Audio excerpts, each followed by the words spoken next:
Hi there, Ken Cook here. I'm having another episode. In just the past few months, we've seen the Trump administration move to repeal tailpipe emission standards for cars, extend the life of coal-burning power plants that utilities wanted to shut down because they didn't make economic sense anymore.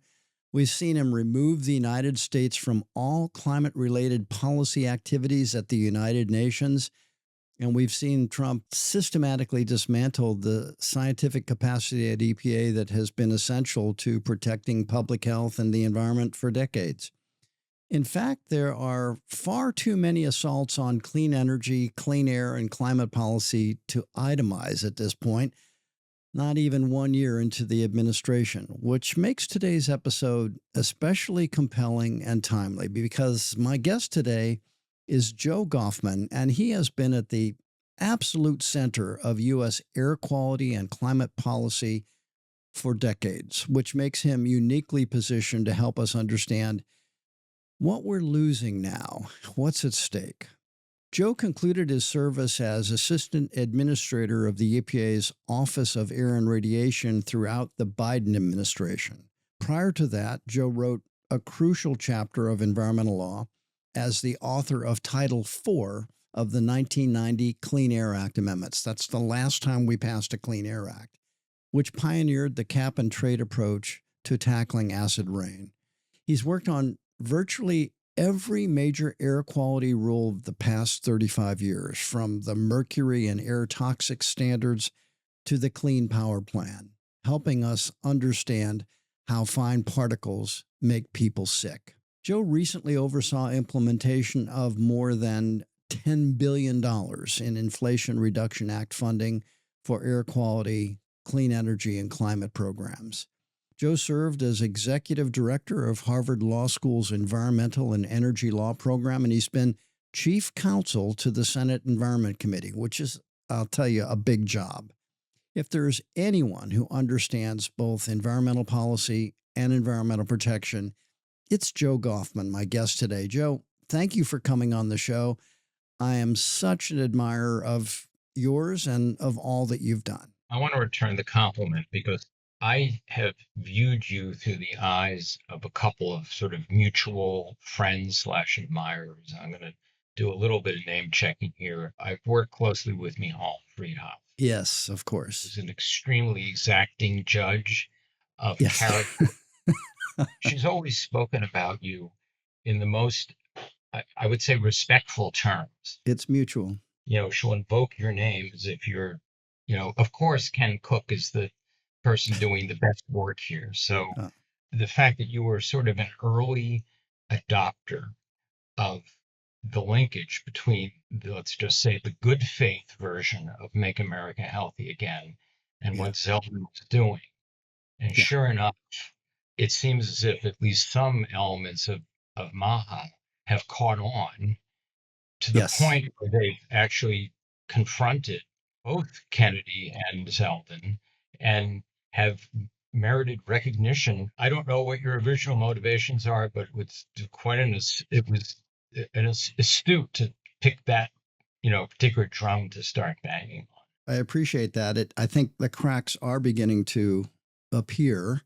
I haven't missed many opportunities to remind folks that, in fact, they voted for Trump, not Kennedy. And when you vote for Trump, what you get is a Zeldin or someone like him who is going to come into the administration and do not what Maha would suggest, but what fit MAGA, what fit Trump. Zeldin's not in trouble with Trump, far from it.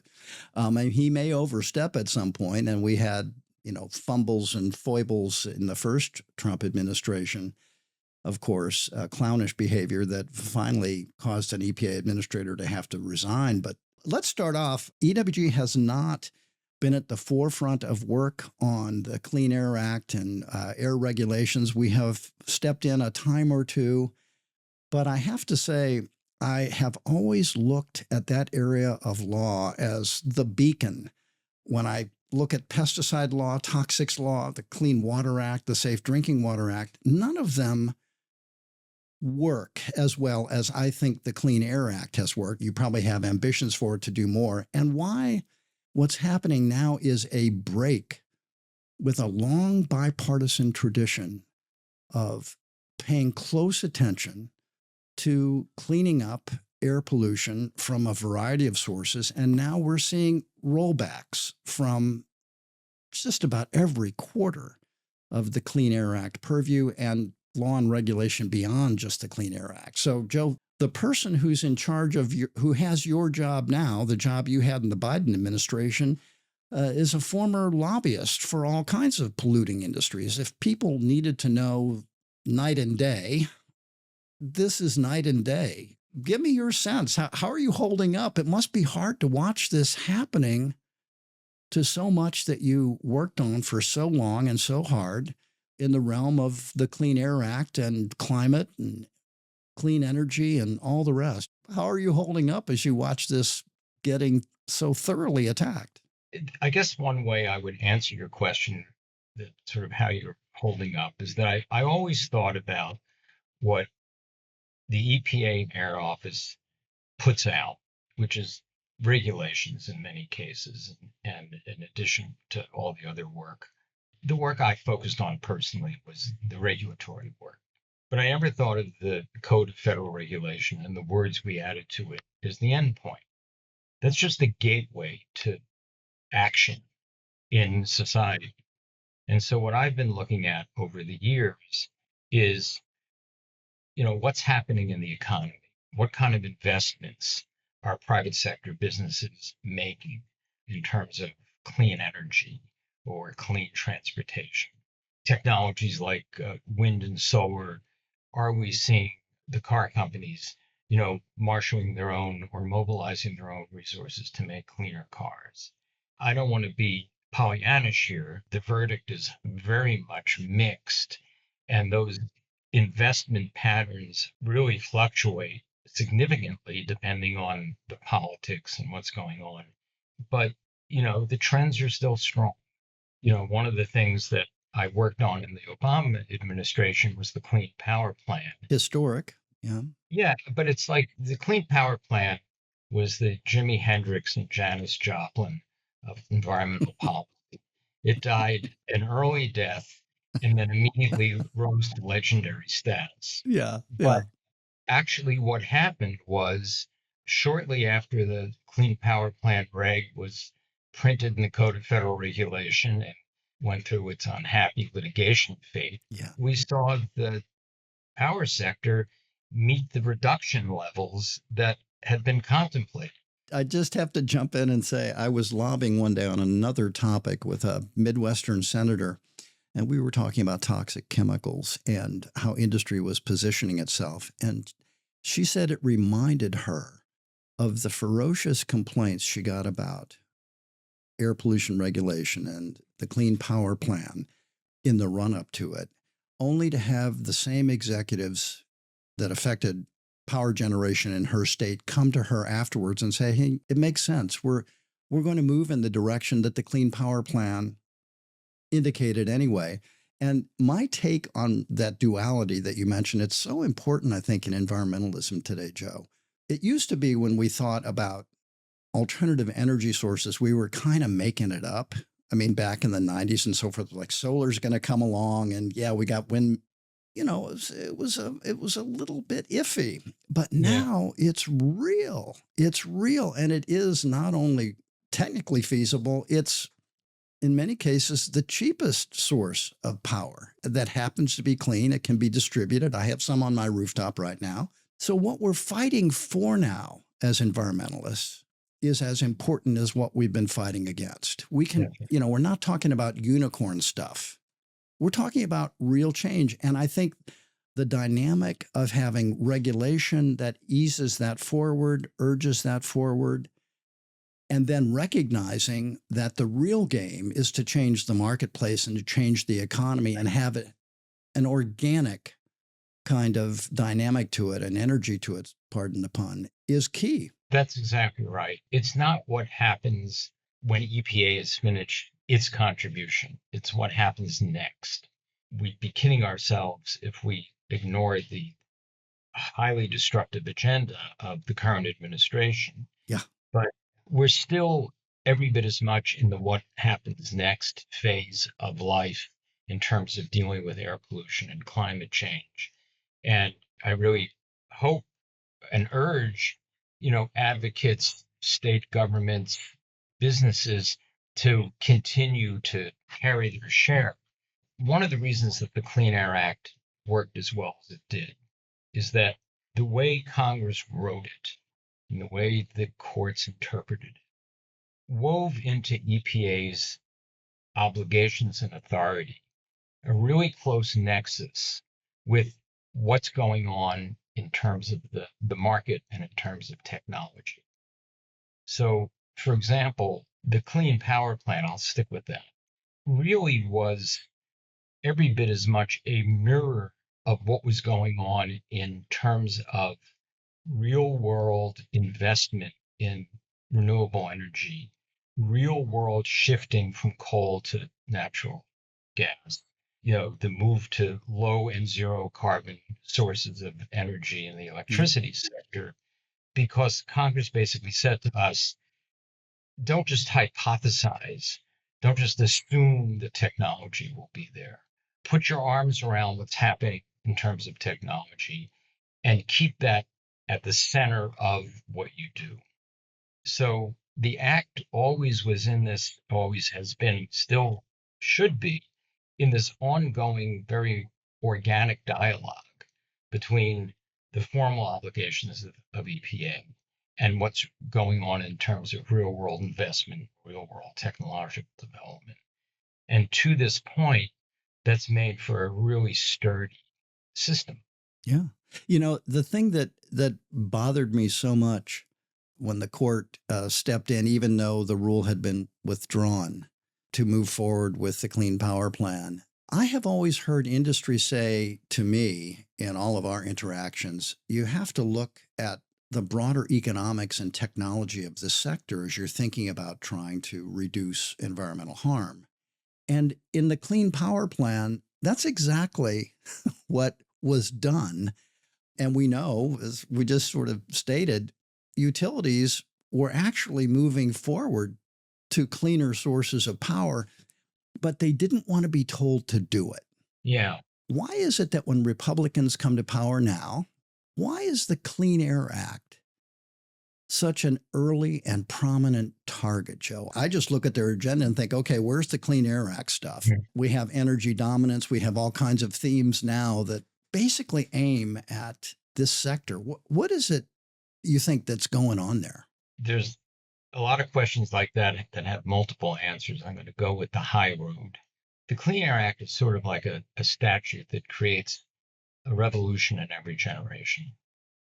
In other words, the Clean Air Act and John Paul Stevens in his majority opinion in Massachusetts versus EPA Yeah. established that the Clean Air Act gives EPA the authority to regulate greenhouse gases. In that majority opinion, he captured it pretty well. He basically said the Clean Air Act it's organic and it's closely tethered to, its engine is technological change and economic change. In effect, Congress said every time you get an advance in the science that helps us understand what air pollution does to make people sick, every time you get an advance in technology to either control pollution or make energy sources cleaner, EPA has an obligation to change the regulations, to change the standards, to change the rules so that scientific progress and technological progress are now part of what has to be reflected in what government does and what business does. And that requires a lot of in-kind and financial investment on the part of the private sector. I think it's an exceptionally enlightened approach because it basically says to Americans, we're going to make sure that your lives continue to improve, your health Yes. continues to improve, your use of energy continues to improve because technology is improving, because science is expanding its understanding of what's going on with your health. Yeah. Now, that means that periodically, business investment planning, you have programmed in that it's going to be in some way disrupted. And I think Yeah. it's that disruption, it's that sort of substantial additional homework that, investors and businesses have to take on that summons all this opposition. Yeah. Now let's get Yeah. down to cases. The Clean Air Act biases the economy towards cleaner fuels, towards cleaner technologies, and against dirtier fuels and dirtier technologies. Both the glory and the tragedy of the American economy up until this point is how powerful the contribution that fossil fuels have made to our prosperity. So it's a Yeah. really, really difficult tension. And Yeah. then, of course, in this administration, it's all been reduced Yeah. to this unique loyalty that this administration has, starting with the president, to the oil industry. Trump, in plain view in 2024, stood in front of a bunch of oil executives and said, here's the briefcase, dump your dollars in it, and I'll give you Yeah. what you want. Yeah. Give me $1 billion. Yeah. Yeah, and one of the things they want was to, just shut down the evolution the auto companies have been Yeah. fostering from internal combustion engines to zero emitting vehicles. Yeah. There's a client relationship between that particular industry and, what Lee Zeldin's doing at the EPA. Yeah. I mean, it was like a gigantic RFP. Give me the ideas you want for us to roll all of this back. And I sometimes think of the Clean Air Act and our attitude towards it as something like our attitude toward infectious disease after we've applied vaccine policy, right? You Yeah, you forget how bad it can be. And yeah. over time, so much progress has been made to make air breathable again. In so many parts of the country, we have a ways to go. As far as you can push it, there's still some damage that's done below that safe level. I do want to be clear. The cost of reliance on fossil fuels, a reliance that at different times has been much to the benefit of people and much to the benefit of the 100%. economy, there's a cost to it. And the Clean Yeah. Air Act was built to make sure that we can manage that cost. And Yeah. what science seems to be telling us, and it's science looking at the world, looking at what actual human beings are experiencing, looking at our health, looking at what the environment is experiencing. We've now reached a point where the costs maybe are getting to the point, probably gone past the point where they're manageable. Yeah. And we're looking at a new flank in the energy economy where there's a chance to get what we want out of our economy at a much lower cost. And of course, I'm talking about, zero emitting and renewable energy. No question about it. Some of the dramatic changes that have been made, some of them, and this has been a theme on the podcast with some other leaders, including Bill Riley, who was there when they signed the last Clean Air Act. I've always kind of wondered if that was a turning point for what then became a very partisan divide on environmental policy. That when the oil and gas industry, the Koch brothers, and everyone else, when they saw a Republican president, George Bush, signing a Clean Air Act, it felt like, to me, it's always felt like they said, not again. We're not going there again. We just can't keep moving forward with all these Clean Air Act and Clean Water Act and Superfund laws, even though they were working and we were still growing the economy despite the regulations and the redirection of assets and industry to comply. There has been a change.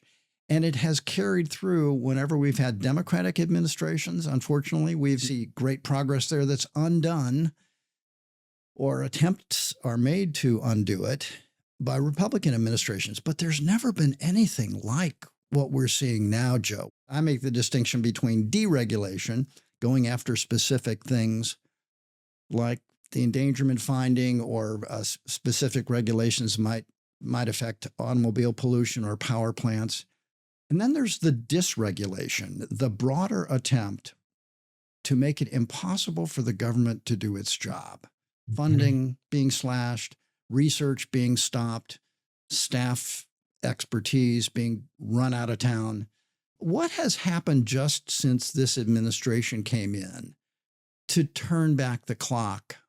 And I know there are legal challenges, so we don't know for sure it will succeed. But what if they at least tried to do that's so antithetical to the direction we were going in when you packed your bags at EPA and left this last time? What's happened, Joe? Well, at this point, I'm a sort of distant observer, but what I get a sense is happening, and certainly what I fear is happening, is something like this. The career staff at EPA, certainly those with whom I worked, and because of my position, I got to spend a lot of time with a lot of different people, the finest people our society produces. They Yeah, have all the I'm attributes with you you. want. They're extremely intellectually disciplined, complete intellectual integrity. There's absolute devotion to making the world a better place, a real sense of mission, and a complete comfort telling decision makers, telling the people who were in the kind of jobs that I was in, the truth. And what I think the current project is to, you know, get rid of as many people as possible who actually, with every breath, embody that multifaceted ethic. Yeah, those characteristics they have no place in Yeah. this EPA. Yeah, And what I really worry about is that, they're taking away a sort of critical mass of leaders. And I saw leadership within the career staff on almost every level, because yeah. even younger or mid-level people reinforce that ethic peer to peer with each other. I think they're sort of taking away the top layer of protection and creating all sorts of disincentives for that peer to peer leadership, that peer to peer sustenance of the intellectual and personal integrity that were second nature to the staff. That's exactly right. And I've gone into, EPA councils before where we didn't win the argument, but I always felt like it was principled. It was just a different perspective, but at least you felt like they were aiming at the same objective as you had. One of the great accomplishments of the environmental movement is all the science that was required to be generated, all the data that was required to be generated that told us about the world, things we didn't know before these Mhm. laws came into being. And oftentimes, as environmentalists, we forget that part, that Mhm. accomplishment, because we worry about winning the regulatory fight. And if we come up short, if the PM 2.5 standard's not where we wanted it, if the atrazine rule isn't where we wanted it, it's sometimes easy to write off, oh my gosh, now we know what PM 2.5 does to people. Exactly. It doesn't stop with a decision by EPA. That Mhm. data is still there. That information, that scientific perspective is still there. I always think, well, what am I supposed to do with that now? And I'm not going to quit. I'm going to try and apply Mhm. it. I think that's right. And the Clean Air Act is a sort of an acknowledgement or a confession or a commitment to the proposition that we owe ourselves as people and as a society, and the government owes Americans to always be looking directly at what's going on with their health and addressing the problems that we now newly understand pollution to present to people's health. During the Obama administration, the EPA established an updated standard for fine particles. And, personally, if there's a pollutant that keeps me up at night as an environmental protector, Absolutely. it's PM. We've progressed. I mean, during Clinton, there was a big fight over particulate matter Yeah. and from air pollution sources. And a lot of progress was made under Browner, but even more under Obama. But it was also something that Lisa Jackson wanted to go faster. But anyway, what is this stuff? PM is, it's particles people think of as soot. When it comes to an air pollutant that can really make you sick in a million different ways, it at least plays, best Yeah. supporting actor in different Yeah. illnesses like cardiovascular problems, neurological problems, cancer. It's a Hall of Fame pollutant. It carries other pollutants with it. It's often, physically of a size that can really get deeply into the lungs and into the cardiovascular system. It's really, like I said, it's a Hall of Fame pollutant.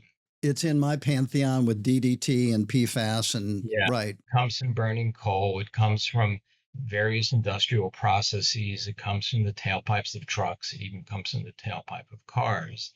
And it's a kind of glorious story because between the time the Modern Clean Air Act was first enacted in 2020, it was first enacted in 1970, we were approaching about a 50% reduction in overall PM.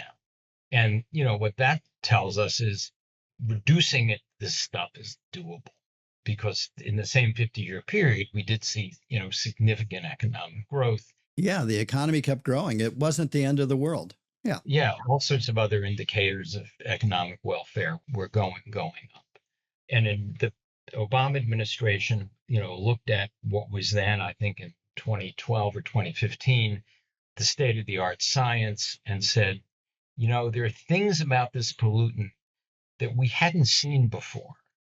And therefore, if we're going to Yeah. tell people that the standard that cities and states have to reach in order to keep the concentration of this stuff at a so-called, at a health protective level, we're going to have to tighten that standard. Great. Between 2012 and 2020, there was a real breakthrough that epidemiologists were able to achieve because they put into play brand new, really high performing data processing tools. And they looked, I think, I'm thinking one particular cluster of studies where they looked at areas that were deemed to be meeting the standard. And they compared and they looked at the populations in those areas and they looked at various indicators of health treatment. I think they looked at either Medicare or Medicaid expenses in those Mm-hmm. areas. And they noticed that people in those areas were still getting sick. A lot of those expenses were still going to treating the kinds of illnesses that are directly associated with PM. And that told EPA scientists, let's look again. Let's see if, we're Yeah. now even smarter about what this stuff is really doing to people than we were 5 or 10 years ago. And oh, by the way, even if we weren't motivated by scientific curiosity, Congress mandated in the Clean Air Act that every 5 years we have to. Keep looking. So Yeah. EPA, Yeah. incredible community of career scientists in the Office of Research and Development and in the Office of Air and Radiation did what they often do. They used their very sophisticated process to wrap their arms around the scientific record. And they came to the administrator and said, look, the world's not quite as safe as we thought it was in Yeah. 2012, and we have an obligation to actually make it safer. Unfortunately, the administrator at the time, Andrew Wheeler, rejected that advice. But when Michael Regan came in to succeed Wheeler, he basically said, I've been following this because he had run the North Yeah. Carolina Department of Environmental Protection. He was extremely astute about the effect of PM, the disproportionate effect of PM on communities of color and communities in poverty. And he said, I think I know the score about what's going on with the science. I want to look again at this. And then, we concluded that, yeah, Yeah. this world is not as safe when you just stick with the 2012 standard because Yeah. 10 plus years of scientific progress had taught us that there were still significant dangers to this pollutant. That reflects the competence and the dedication of the staff, the Yeah. fact Of that course. the lifeblood of the Clean Air Act is scientific progress, and the progress of understanding. Because the air quality's gotten so much better over the last several decades, I hate to play amateur sociologist, but it's as if people think the air is a lot cleaner now than it was 50 or 60 years ago, so maybe it wasn't such a big problem. That's, I think, has Yeah. protected the interests that have frankly been so successful in resisting, opposing, and Yeah. creating the kind of intentional dysfunction of environmental regulation right now. Yeah, I mean, in a way, victims of our own success. May we have much more success. And for everybody who works in the field, we know that decisions get made that are sort of go, no go decisions. This is the level you have to reach of a contaminant in drinking water. This is the level that you have to reach of the emissions from your coal fired power plant or your tailpipe or what have you. And underneath that decision, where you're drawing a line, there's still going to be some human harm. It is the case that there's often sort of regulatory scientific turbulence underneath these decisions that makes them kind of a close call. Mhm. And that's the nature of the decision making when it gets up to the Office of Management and Budget decision makers, when EPA makes a decision to push the economy a little further. Yeah, I think people should really understand how elaborate the accountability Yeah. that EPA has to the public and to the various interests in society. Let's go back to the decision to make a more rigorous standard for PM. The administrator's decision making was not just, well, this is where I want to land. Here's the number I want to land on. But he really examined very closely, all right, what's the story we're telling the public and all the businesses and cities and states that have a stake in this? I want to make sure that I've landed my final decision in the place where the record is the strongest. And by record, he meant what the different assessments of the different components of the science are. What are we really seeing in the way the science works? What are we really seeing in terms of, if you will, central case for what we need to do to really protect people's health? And that, really took years to put together, many, many thousands of technical comments that Yeah. experts from outside the government and even from within the government submitted, and then addressing all those comments. We had every expectation that the DC Circuit Court of Appeals and maybe even the Supreme Court would review the entire decision making process. Because people would sue. Yeah, this is a system that's built around public accountability. Yeah, no question about that. So, say a little bit about what some of the steps that have been taken since January. There have been, decisions to extend coal-fired power plants. There have been conciliation after conciliation offered to these polluting industries. Can you give us some that stand out in your mind as being especially noteworthy and worrisome? It's such an alarmingly large list. I know. I've been focused on one particular thing, and I don't know how it ranks. It's of interest because it's pending.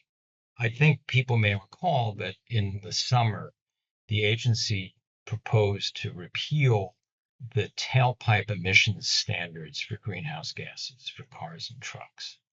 And the agency represented that it was just changing the standards for greenhouse gases or getting rid of those standards.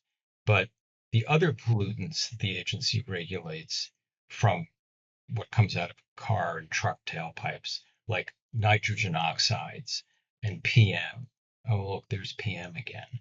Nitrogen oxides, which contributes to ozone smog in cities, which is a precursor of fine particles or fine particles themselves. The agency said to the public, don't worry, we're not changing those standards. It's only because the Clean Air Act really doesn't authorize us to regulate climate pollution. And climate pollution's a hoax in the But White House. what the agency doesn't seem to realize is that proposal, and has been hidden from the public, is that in fact, that action, if it's finalized, will actually weaken the standards for NOx and for PM. Instead of having an increment of about 74 million zero emitting, and it's not just zero greenhouse gas emitting, it's zero emitting of all pollutants, Yeah. cars on the road. We're going to have 74 million more polluting cars on the road, not just climate change pollutants, but pollutants that affect people's health directly. And the agency in its proposal is blown right by that. And it's expected to finalize that rule. And basically, it's changing the standards, not just for carbon dioxide, but for PM and NOx, and increasing smog and soot in American Yeah. cities. The agency's ignored that completely. And in doing so, has actually violated an important provision of the Clean Air Act, which said if the agency ever changes a tailpipe emission standard, that change can't weaken existing standards. So even if you were among those, it would say, within the Make America Healthy Again Yeah. community who bought the lie that climate change is a hoax, this action is a direct attack on public health as well. Yeah. Yeah. And a lot of people expect this final action to be taken sometime next month. I think there are people who voted for this president that have fallen for the climate change is a hoax, but Yeah. didn't vote to have their health be placed under attack from air pollution. But that's Yeah. exactly what pending action is going to do. And there's so many examples of that, I find. People taking a single issue position on health, like I'm focused on food additives. In real life, you would never make that assumption. You might recognize that food additives are something we ought to deal with, but there are so many other things that affect our health. And what you elected when you elected Trump is a whole range of decision making and decision makers who are going to affect all of these areas of your health Mhm. potentially. I think people are confronting that in a way now that they weren't before. There's a lot of enthusiasm about some of the things that Kennedy promised on the stump when he was campaigning for Trump that aren't there anymore. And Kennedy was himself in his earlier life, a champion of the Clean Air Act and using it to reduce mercury emissions, mostly from coal-fired power plants, but Mhm. some other sources as well that he famously realized were affecting his own health by contaminating fish that he ate. And he went from mercury in fish to mercury in vaccines. We all know that story. But to go back to the beginning of it, how is it possible then that you can be making America healthy again if you're granting more exemptions and encouraging more coal-fired power plants to continue operating when they were ready to shut down? Yeah, a variety of reasons, but chief among them for business and economic. Money. Yeah, They didn't exactly. make sense anymore, right? Well, the headline justification is anticipation of an increase in demand for electricity.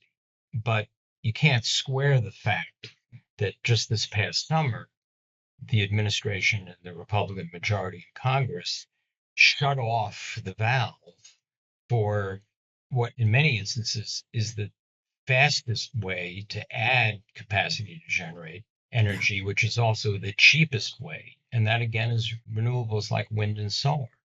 So Yeah. it's awfully convenient to the interests of the coal industry to cut off what was already proving itself to be a highly reliable, low cost, quick to deploy new source of generation. And that's, wind and solar. There's a master narrative here. The thing I think you and I both care about most, which is public health. Every health scientist knows, every ecologist knows, every doctor knows that what affects people's health is the ensemble of pollutants and other stressors on people's health. The Make America Healthy Again movement seems to understand that as well. But the administration is turning it upside down Yeah. by looking at that ensemble of health threats, whether it's toxics in food or air pollution or pollution in the water supply, and turning it all on its head and Yeah. saying, yeah, we're creating an umbrella of health threats. I'd encourage people to step back and, understand that, our health really is affected by these ensemble mixture exposures and at different times in life, at different times when you're vulnerable toward the end of life, the beginning of life, those windows are different. I was surprised by the ferocity of the attack on science, both at EPA and NIH. But I know Bill Riley struggled with this. People in the White House kept telling him to stop picking up the rocks and looking underneath with all this science and finding problems. Mhm. Well, we're basically getting rid of the people who pick up rocks and look underneath them. And what impact is that going to have long term, Joe? Well, look, science holds you accountable. Whether you pick up the rock or not, what's under it is still under it. In the case of air pollution, what's under that rock is what makes people sick. Even if the rock isn't picked up, even if we don't Yeah. quite understand all that's making people sicker than they should be. But if you preserve the ability to do science, then it's a near certainty that by 2030, you're going to have found out more Yes. about why people are getting as sick as they are. And once you see that, it can't be unseen. And you do have laws like the Clean Air Act that says, oh, by the way, once you see it, EPA, once you see it, whoever the president is at that time, you have to do something about it.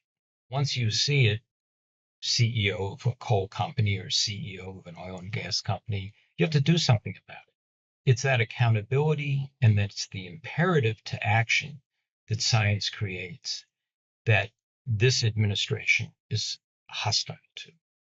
Yeah. The consequences are, as a society, we're going to continue to be in the dark in many cases about what's happening to us. There's a really nasty little habit that I see RFK Jr. in particular perpetuating, which is to try to divide people. Oh, it's only sick people that get measles. Oh, it's only Yeah. old people that get cardiovascular, COVID. Yeah. Yeah. Yeah. Hmm. Yeah. kids that get asthma. I'm sorry, we were all once kids, and Yeah. we're all working hard to get old.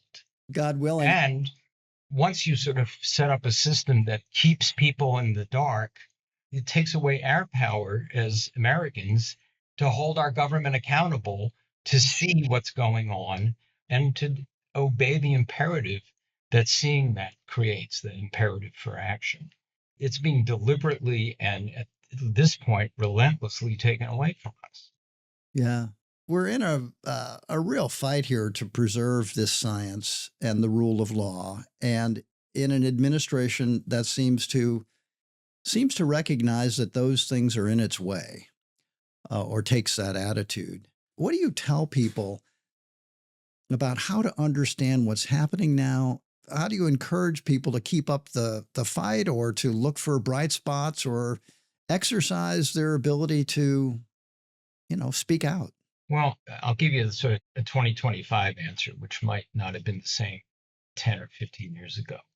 Let's look at what parts of our society that are still going to be the most responsive. In some cases, it's the private sector, it's Yeah. customers, of course, consumers have a lot of power there. Yeah. Also, look at the fact the air we breathe is every bit as much, if not more, affected by what local county boards, Yeah. Yeah. city councils, county commissioners, and mayors decide. Those forms of government are more accessible and more responsive. I don't think we're getting a lot of traction out of the federal government right now, but Yeah. let's outflank, let's surround the federal government with some really good policies and good constituency building efforts at the local and state level. Don't forget to call your congressman, but maybe Yeah. that's the fourth call you make. Maybe the first Yeah. call to your city council or to your Yeah. county commissioner, because that's where a heck of a lot of decisions that affect our welfare No really question. get made in the longer run. And it may not be that long run, that the federal government will have to respond to. I happen to agree that we are spending more and more time at EWG on some of these state level issues. We have a very active program, for example, here in my now home state of California.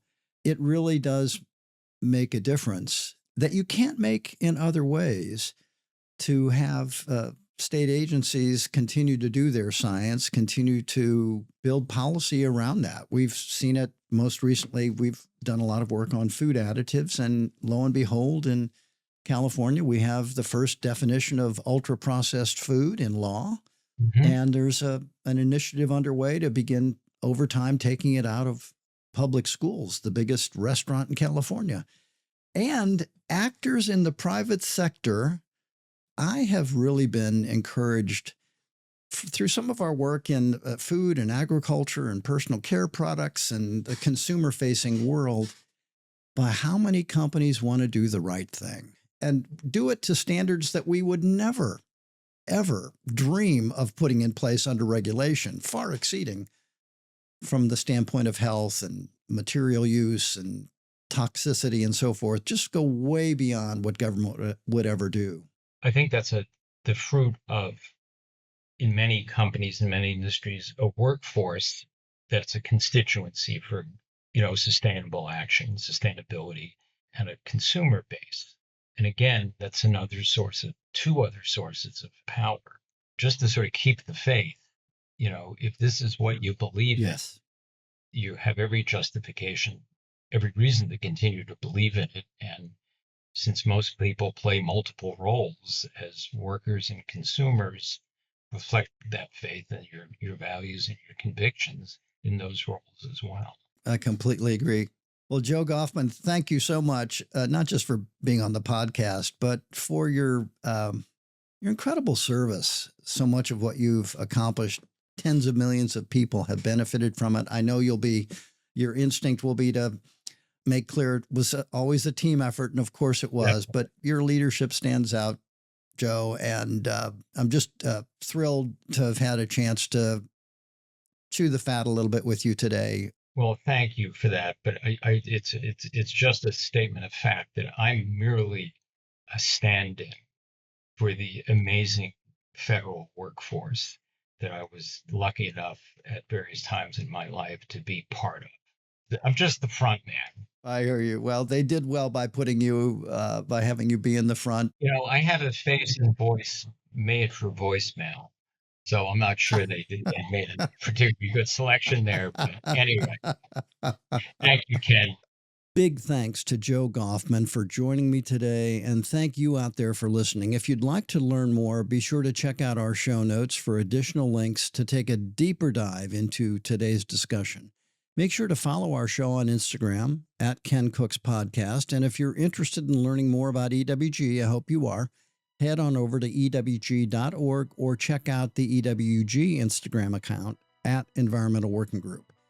If this episode resonated with you or you think someone you know would benefit from it, send it along. The best way to make positive change is to start as a community with your community. Today's episode was produced by Beth Rowe and Mary Kelly, the amazing Beth Rowe and Mary Kelly. Our show's theme music is by Moby. Thank you, Moby. And thanks again to all of you for listening.